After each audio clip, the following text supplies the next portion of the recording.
Tropical rainforests exhibit high level of biodiversity.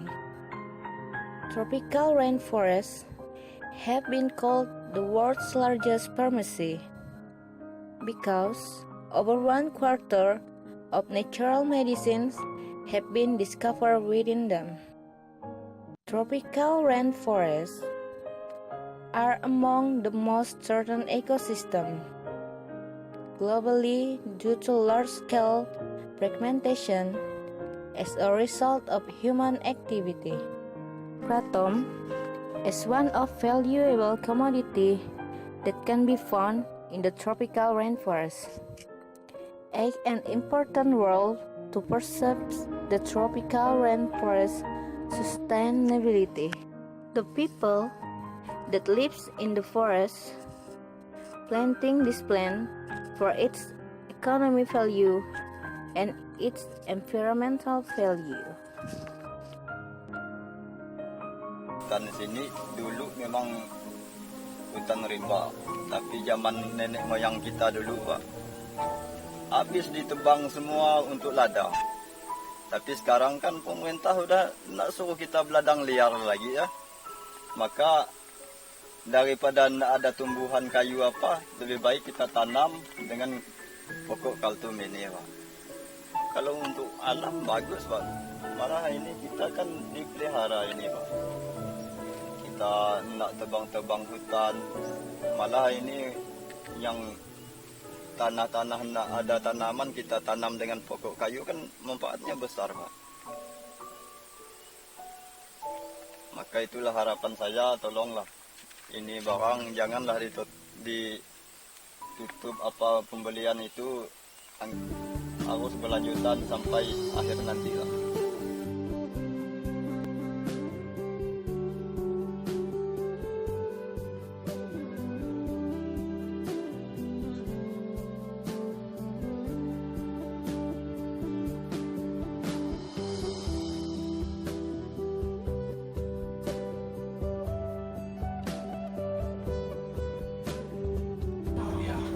Karena Kratom ini beberapa tahun ini memang sangat terbantu, apalagi dengan anjloknya harga karet di Indonesia, khususnya di Kalimantan Barat ini, itu sangat membantu masyarakat. Bahkan sekarang itu petani, pekebun, nelayan itu tidak menyadap karetnya lagi.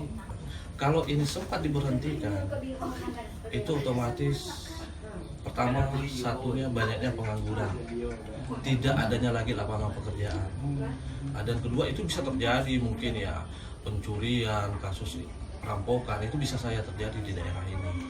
Ya karena daerah ini kan cukup jauh juga dari kota dan pasokan makanan kalau udah mereka tidak bisa belanja itu sangat riskan dan masyarakat saya mungkin semakin terpuruk secara ekonomi.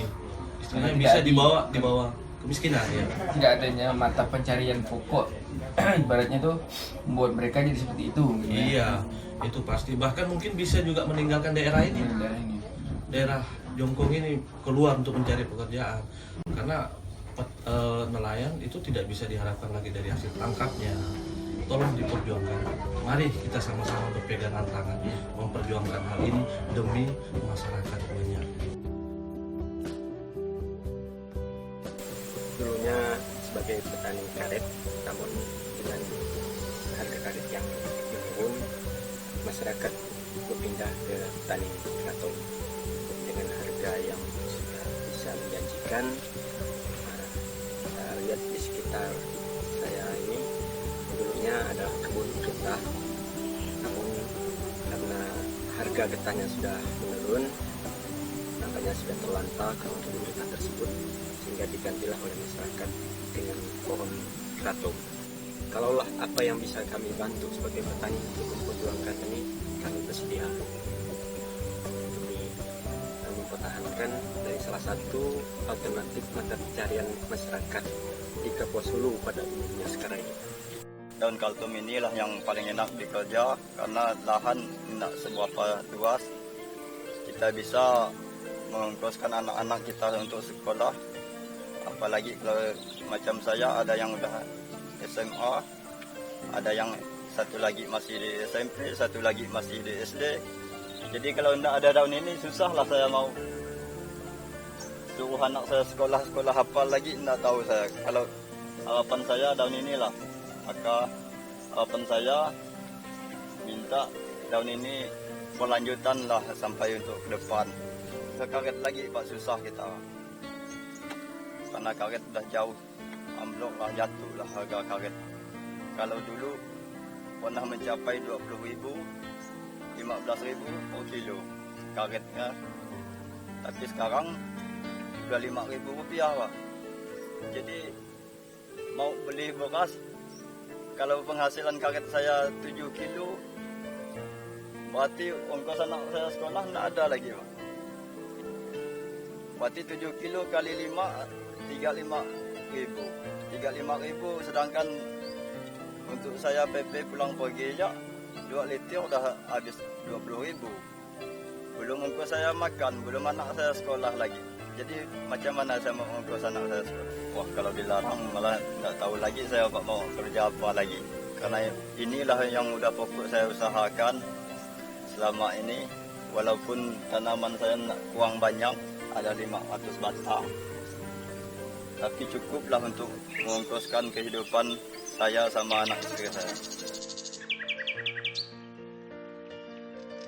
Kalau seandainya kalau kartum ini dilarang, yang jelas banyak masyarakat yang menjerit. Dalam arti yang pertama, banyak jadi pengangguran, terutama ya kemiskinan lah yang nampak kalau kartum ini dilarang. Karena rata-rata masyarakat Jongkong itu rata-rata petani puri.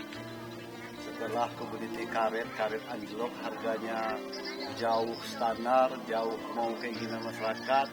Akhirnya kalau kartum ini dilarang, ya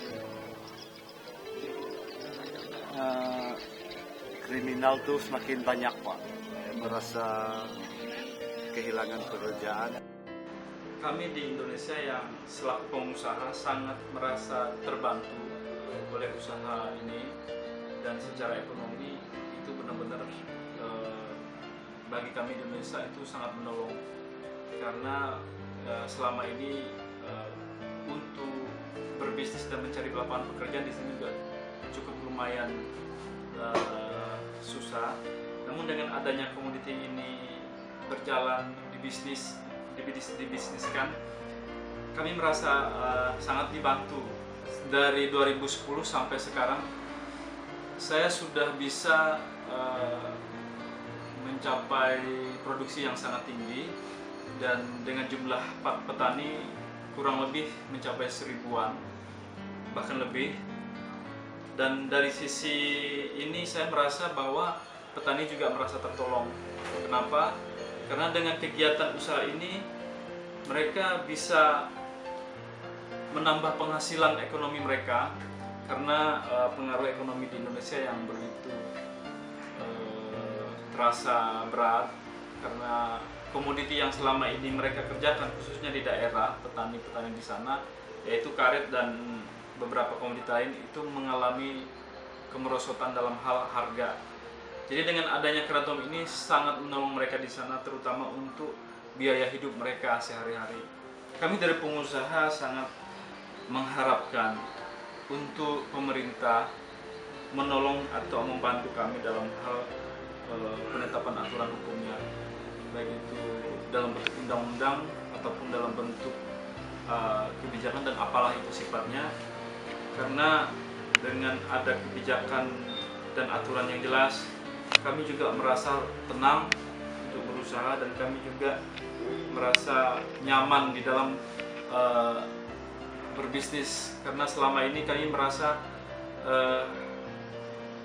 takut dan juga khawatir karena status hukum, dan kami banyak mengalami, ini pengalaman saya pribadi, saya mengalami beberapa kasus di pengiriman barang ini karena status hukumnya yang tidak jelas.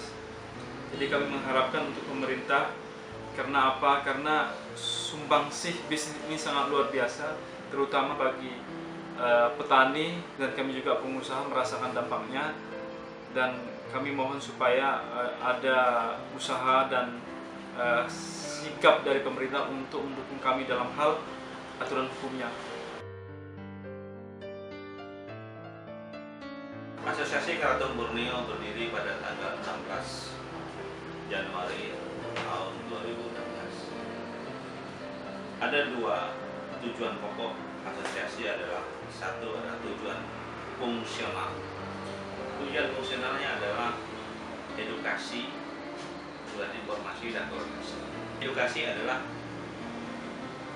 asosiasi berusaha untuk memberikan pendidikan, memberikan pelatihan atau informasi kepada petani, kepada usaha keraton, kepada pegiat-pegiat industri keraton. Tujuan informasi adalah asosiasi berusaha memberikan informasi terkait dengan usaha keraton ini, baik berhubungan dengan hukum, berkaitan dengan regulasi, berkaitan dengan ketentuan-ketentuan perdagangan, dan ketentuan-ketentuan antar pelaku usaha. Kemudian fungsi koordinasi. Fungsi koordinasi adalah asosiasi berusaha untuk mengakomodir keinginan-keinginan dari pelaku usaha, petani, pedagang, eksportir. Tujuan operasionalnya adalah bagaimana asosiasi keraton ini memberikan kepada petani informasi tentang bagaimana mengolah keraton ini sehingga mendapatkan nilai tambah secara ekonomi keluarga, sehingga petani bisa menyekolahkan anak, bisa meningkatkan perekonomian keluarganya, memenuhi kebutuhan sehari-hari.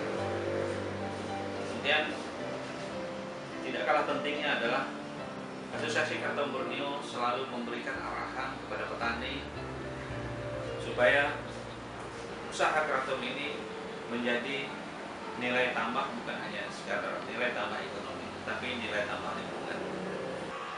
Kami mohon adanya kepastian hukum dari pemerintah tentang usaha ini, sehingga petani punya kepastian menanam, punya kepastian ekonominya, kemudian pelaku usaha juga punya kepastian di bidang hukum, dan eksportir juga bisa mendapatkan nilai tambah sehingga mereka dapat memberikan impact dan memberikan nilai tambah kepada petani-petani, sehingga regulasi ini akan benar saling menguntungkan.